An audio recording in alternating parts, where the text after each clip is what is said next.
Bonjour à tous, j'espère que vous allez bien. Bienvenue dans cette vidéo Ouvrir ses horizons et sortir des conditionnements dans la série Les clés du bonheur. Alors, j'avais préparé cette vidéo avant-hier. J'ai pris mes petites notes. Et hier, je suis allée à la conférence de Patrick Drouot au Forum des médecines de l'âme. Et voilà, c'était vraiment une belle découverte, je ne le connaissais pas. Et c'est un monsieur qui est vraiment très intéressant. Il a écrit plein de livres, il a beaucoup voyagé. Donc c'est un physicien. Et c'est rigolo parce que voilà, ça fait partie des personnes qui se sont un petit peu posé les mêmes questions que moi sur le temps, qu'est-ce que le temps, la médecine, comment guérir, etc. Et lui, il dit quelque chose de très intéressant. Il dit que la médecine du futur viendra de la physique et non pas de la médecine, de la biologie ou que sais-je. Donc voilà, c'était passionnant et vraiment ça m'a encore une fois donné voilà, un élan de me dire que oui, il y a de l'espoir. Il y a de l'espoir par rapport à tout ce qui se passe dans le monde. Donc voilà, je suis très très très heureuse donc de parler de ce thème-là, sortir des conditionnements, parce que c'est quelqu'un qui vraiment est allé chercher, voilà, qu'il a marié un petit peu la physique avec le chamanisme, et la médecine donc allopathique et la médecine vibratoire, donc c'est absolument passionnant. Et c'est très important, je pense, pour tout le monde et pour la société en général, d'ouvrir comme ça ses horizons, hein, ouvrir son esprit, sortir des paradigmes de pensée préétablis. En fait, vous naissez dans une réalité qui a comme été prépensée par les gens avant vous, la vision du monde, de votre entourage, votre culture, votre pays va vous être transmise, soit par imprégnation, soit par transmission.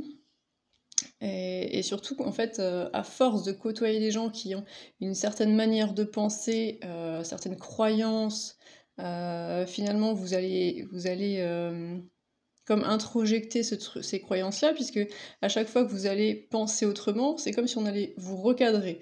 On allait recadrer votre pensée dans le droit chemin de la pensée dominante. Ok? Et ça, bah, c'est hyper enfermant en fait, hein, pour l'esprit et pour la compréhension du monde, c'est hyper enfermant. Donc la première chose à faire pour se déconditionner de tous ces schémas de pensée limitants, c'est évidemment d'aller voir ailleurs. Aller voir ailleurs comment ça se passe. Aller voir dans les autres pays, dans les autres cultures, dans les autres religions, pourquoi pas. Rencontrer des personnes différentes, et bah, aller voir comment eux pensent, quelle est leur manière de penser, quels sont leurs schémas de pensée, quelles sont leurs croyances, et, euh, et finalement faire une synthèse de tout ça, et surtout suivre votre cœur et ce qui résonne en vous, parce que finalement, vous pouvez peut-être trouver dans une manière de voir le monde une satisfaction et un épanouissement beaucoup plus plein et entier que dans votre culture ou dans votre paradigme qu'on vous a transmis, qu'on vous a inculqué par votre éducation. D'accord? Donc ça c'est très important parce que ça vous ouvre quand même une infinité de possibles. Voilà, si vous suivez votre curiosité, vous allez découvrir des choses que les gens avant vous, de votre entourage ou de votre culture, ne sont pas allés explorer, hein, finalement.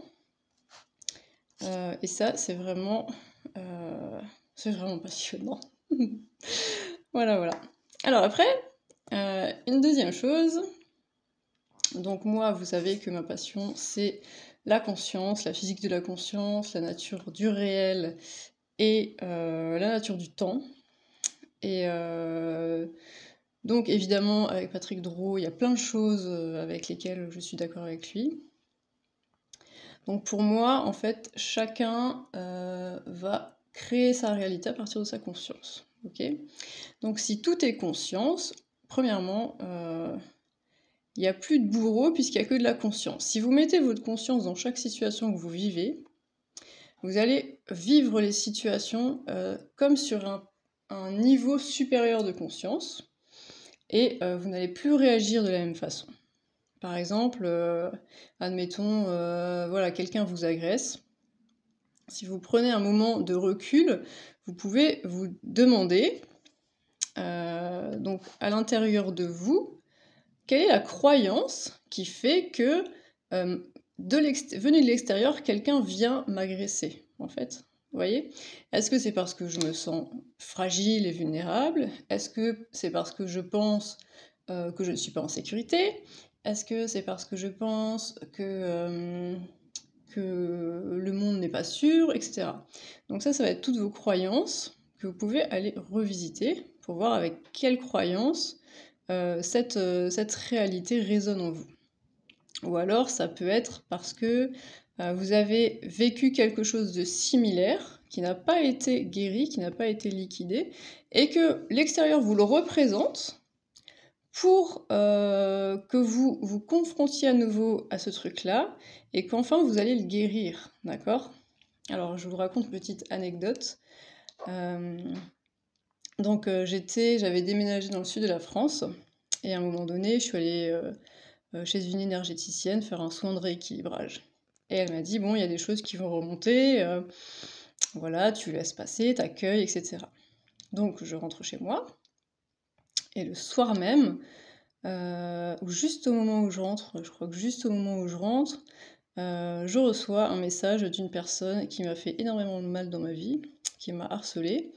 Et ma première réaction déjà, c'était de me dire, waouh, mais comment c'est possible? Parce que ça faisait des années que j'avais pas de nouvelles de cette personne. Et ma deuxième réaction, mais là c'était très viscéral, ça a été la peur. La peur que ça recommence, la peur qu'il me harcèle, etc. Et, et je me suis dit, donc j'étais à des milliers de kilomètres de mon chez-moi précédent, donc je me suis dit, mais attends, là, il peut rien te faire, t'es en sécurité, tu sais te défendre, donc en fait, y a rien à craindre finalement. Donc j'ai simplement bloqué son numéro et basta. Et voyez? Et comment, d'un simple soin énergétique, il y a des mémoires qui vont remonter et qui vont se matérialiser dans la matière en fait, hein. C'est-à-dire que ce truc-là, j'ai absolument pas appelé, j'y pensais absolument pas, mais par contre, il fallait que ça soit guéri définitivement et que je me rende compte que là, en fait, je pouvais clore un chapitre et que non, en fait, ça ne. Même si à un moment donné, il y a quelque chose d'une répétition qui pouvait se réenclencher, bah, je pouvais réagir différemment et m'en sortir hyper facilement, en fait, vous voyez?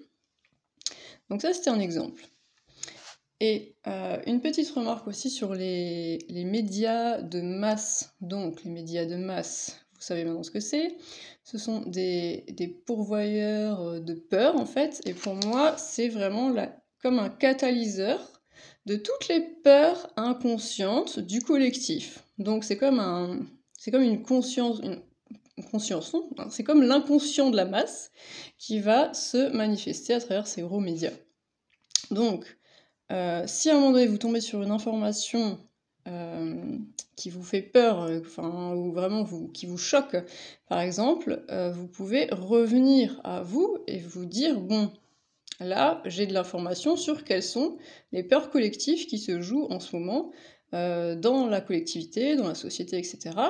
Et à quel point cette peur-là, elle résonne à l'intérieur de moi. À quel point moi aussi je participe de nourrir ou d'avoir cette peur en moi qui va se manifester à l'extérieur, d'accord? Et la seule chose que vous pouvez faire, et là on en vient à comment aller vers le nouveau futur, hein, le futur lumineux, comme dit Philippe Guillemont, c'est d'aller guérir toutes ces peurs-là à l'intérieur de soi, d'accord? Si vous guérissez vous-même vos peurs les plus primaires, par exemple, alors les plus gros, c'est la guerre, en ce moment, c'était les intempéries, les agressions. Ça, c'est des peurs collectives, en fait, hein. Tout le monde a peur qu'à un moment donné, le réel vienne les choquer, les effracter et vivre quelque chose de terrible. Mais ça, c'est en fait, plus on vibrera autre chose à l'intérieur de nous, moins on verra ces peurs se projeter sur l'inconscient collectif, en fait, sur le réel de ce que va venir nous présenter, en fait, l'extérieur. D'accord? Et ce qui est fou, c'est que, en fait, on réagit, enfin, la plupart des gens ne réagissent pas comme ça. C'est-à-dire que on voit quelque chose à l'extérieur et ça vient juste réactiver et nourrir cette peur à l'intérieur de nous, et du coup, on alimente ce truc plutôt que de prendre du recul et de se dire, attends, là, donc je suis confrontée à une de mes peurs, qu'est-ce que je peux faire? La seule chose que je peux faire, c'est d'aller la guérir. D'accord? C'est pas de la mettre sous le tapis ou d'éteindre la télé, ou etc. Si déjà elle est venue jusqu'à vous, c'est-à-dire que moi je regarde plus du tout les informations, je ne lis plus les journaux, etc. Sauf ceux qui m'intéressent et qui ont des informations qui sont passionnantes, qui me font pas peur. Mais de temps en temps, il y a quand même une information qui vient jusqu'à moi, et là je me dis bon, et là souvent c'est une peur que j'ai moi-même à l'intérieur de moi, hein.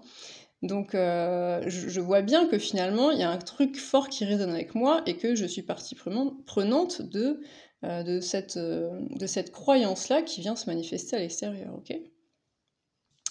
Donc voilà, j'ai un petit peu dépassé mon temps habituel. Donc n'hésitez pas si vous avez des questions, des remarques.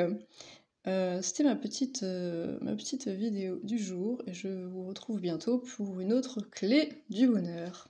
Bye bye.